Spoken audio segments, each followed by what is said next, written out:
कोई भी बहाने वो बना सकते हैं। कई बार जो पेरेंट्स हैं उनके पास फ़ोन आ जाता है कि आपका बच्चा यहाँ गाड़ी लेके फंस गया है और आपके साथ ये नुकसान हो गया है, आपका बच्चे का एक्सीडेंट हो गया है। वो लोग कोई भी बहाना बना सकते हैं क्योंकि वो असामाजिक तत्व है। तो उनके खिलाफ जागरूकता फैलानी चाहिए। और धन्यवाद आप सभी पत्रकार बंधुओं का कि आपने इस मुद्दे पर मेरे को बोलने का मौका दिया। और मैं भारत की जनता को ये आह्वान करना चाहता हूँ कि कोई भी अननोन नंबर से वीडियो कॉल आती है, कॉलिंग आती है, तो उसके प्रति सजग रहें, सतर्क रहें और तुरंत अपनी नज़दीकी जो पुलिस है उनसे संपर्क रखें अपना। सर मैं अगर देखिए कोई भी व्यक्ति किसी मोहल्ले में रहता है तो उसके आसपास पुलिस चौकी या पुलिस थाना होता है। अगर कोई बाहर से कोई कॉल करता है कि मैं फला स्टेट का हूं या मैं दूसरे देश का पुलिसकर्मी हूं, तो तुरंत उसकी इन्फॉर्मेशन अपने नज़दीकी पुलिस थाने में देनी चाहिए। और मुझे उम्मीद है कि पुलिस इसमें जनता का साथ देगी क्योंकि ये साइबर जो रैकेट चल रहा है इस पर मैं तो कहता हूं कि भारत की जो इंटेलिजेंस एजेंसी है उन पर अलर्ट हो जाना चाहिए और इस पर तुरंत जल्दी से जल्दी रोक लगानी चाहिए। साथियों, जिस तरह से पूरे देश में आज समाज को धोखाधड़ी और फ्रॉड किया जा रहा है, एक आया है वर्तमान में डिजिटल अरेस्ट। पहले हमने सुना था कि लोगों को मोबाइल से OTP के द्वारा पैसा लूट लिया जाता था, चाकू दिखाकर, बंदूक दिखाकर पैसा ले लिया जाता था। लेकिन आज एक ऐसा जो नया मॉडर्न ज़माना आया है, उसको लूटने का तरीका और धमकाने का तरीका अजीब अजीब तरीक़े से लोगों को गुमराह करके, उनको डरा के धमका करके पैसा उसे वसूल किया जा रहा है। आप अपने घर में बैठे हैं फिर भी मोबाइल के द्वारा आपको अरेस्ट कर लिया जाता है। तो उसको समझने के लिए आज हमारे साथ हिंदू सेना के राष्ट्रीय प्रवक्ता है द्रोणजी जी। इनसे समझूंगा कि आखिर ये जो डिजिटल अरेस्ट क्या है और देश में ये सरकार है कब प्रतिबंध ऐसे लगाएगी जो कि ये भ्रष्टाचार इस तरह से किया जा रहा है।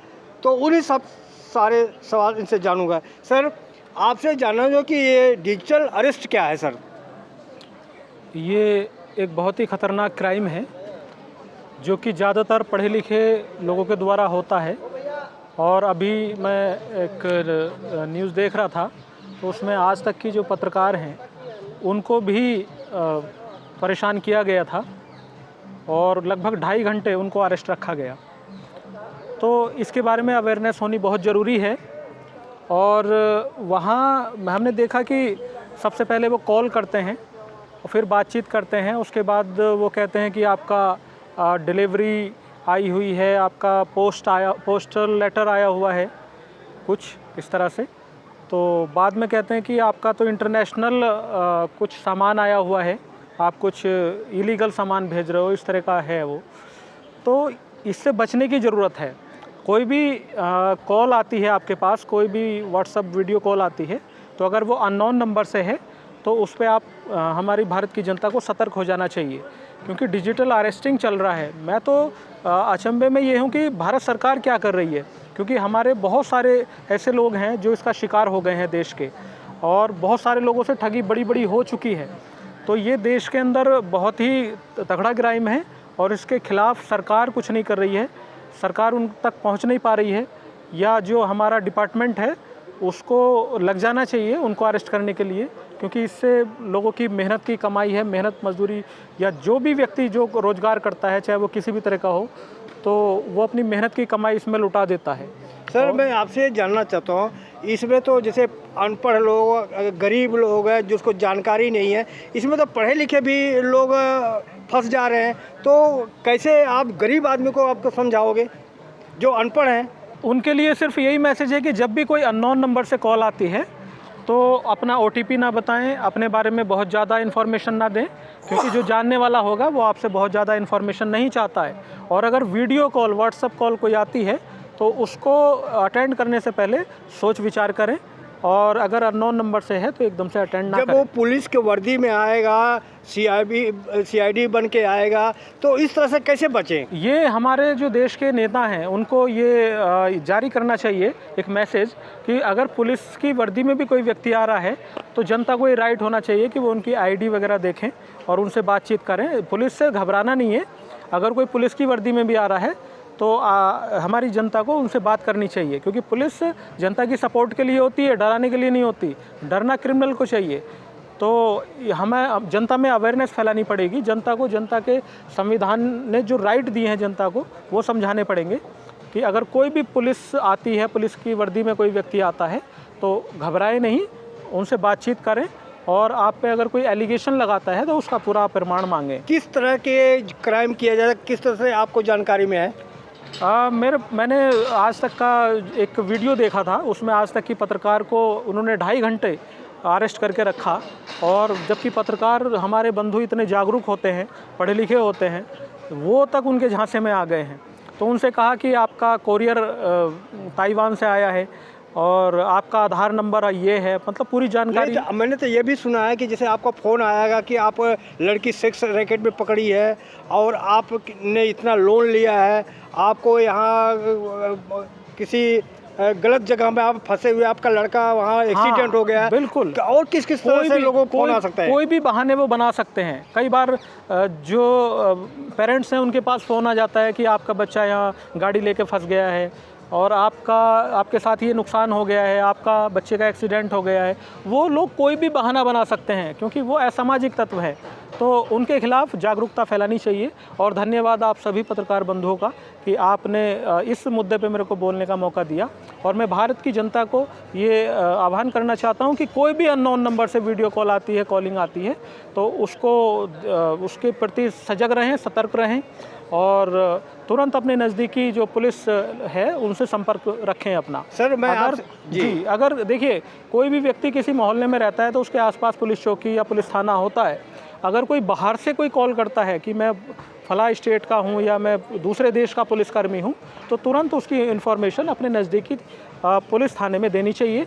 और मुझे उम्मीद है कि पुलिस इसमें जनता का साथ देगी, क्योंकि ये साइबर जो रैकेट चल रहा है इस पे मैं तो कहता हूँ कि भारत की जो इंटेलिजेंस एजेंसी हैं उन पर अलर्ट हो जाना चाहिए और इस पे तुरंत जल्दी से जल्दी रोक लगानी चाहिए।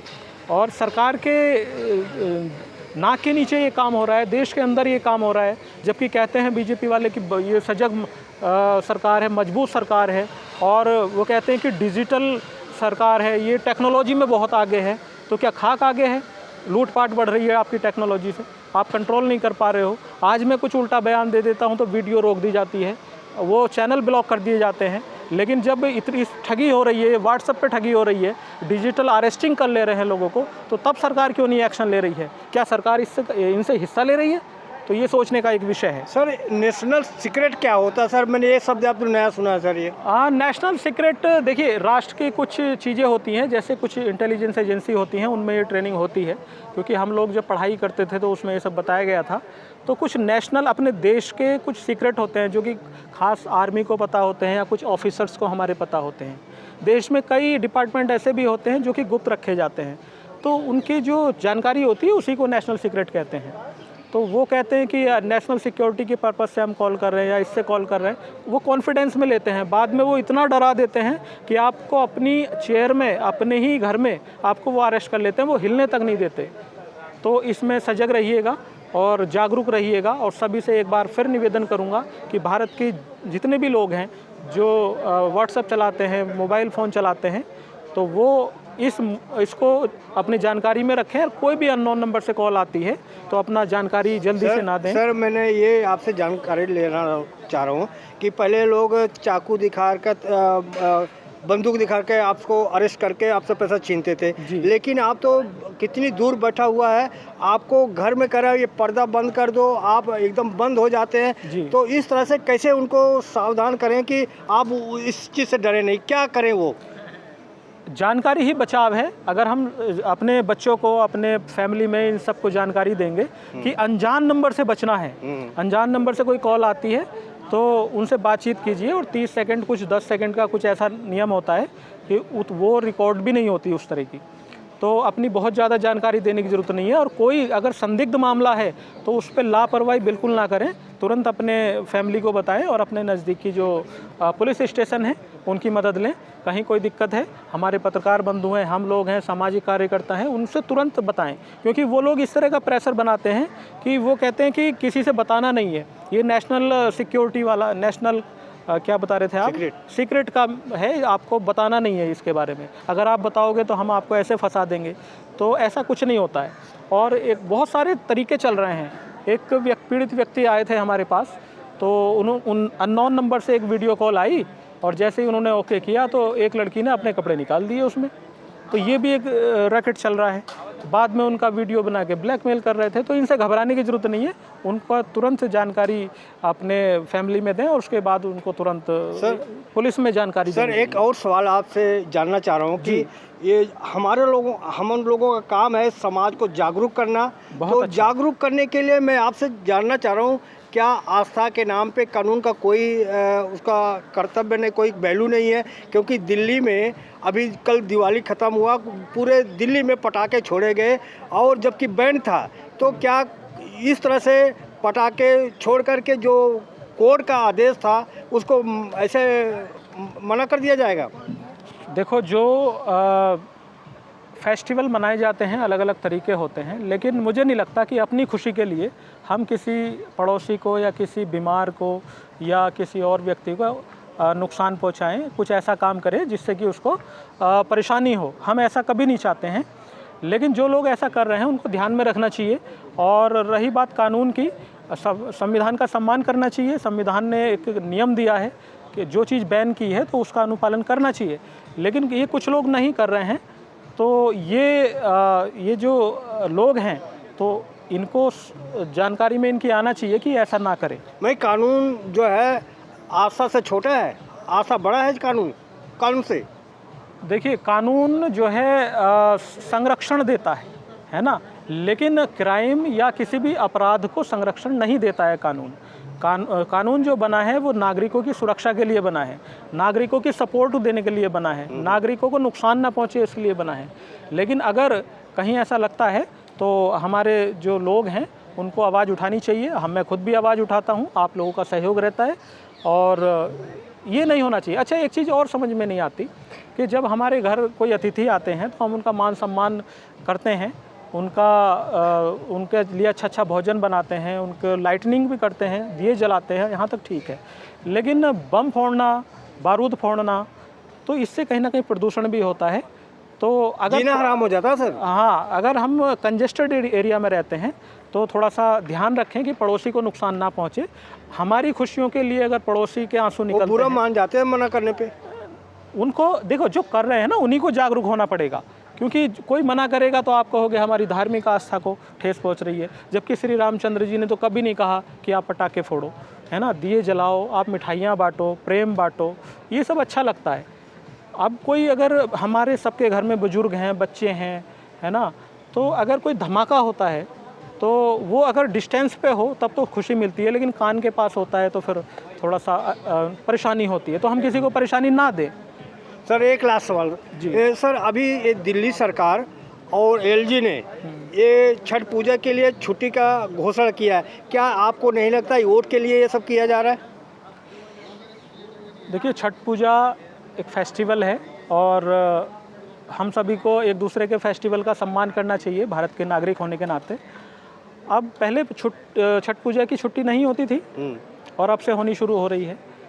तो नेताओं का तो रहता तो है ही कि कहीं ना कहीं वोट बटोरा जाए किसी भी बहाने। लेकिन अगर वोट बटोरने के लिए भी किसी समाज को, किसी ग्रुप को और एक बहुत बड़ी कम्युनिटी को या किसी आध्यात्मिकता को सम्मान मिल रहा है तो अच्छी बात है। छठ पूजा की छुट्टी हो रही है, अच्छी बात है, भले ही उसके पीछे वोट बैंक की राजनीति हो, लेकिन कुछ तो करें तो सही है नेता, ये कुछ करें तो सही। तो ये छठ पूजा की छुट्टी होनी चाहिए, कोई दिक्कत नहीं है हमें। धन्यवाद सर।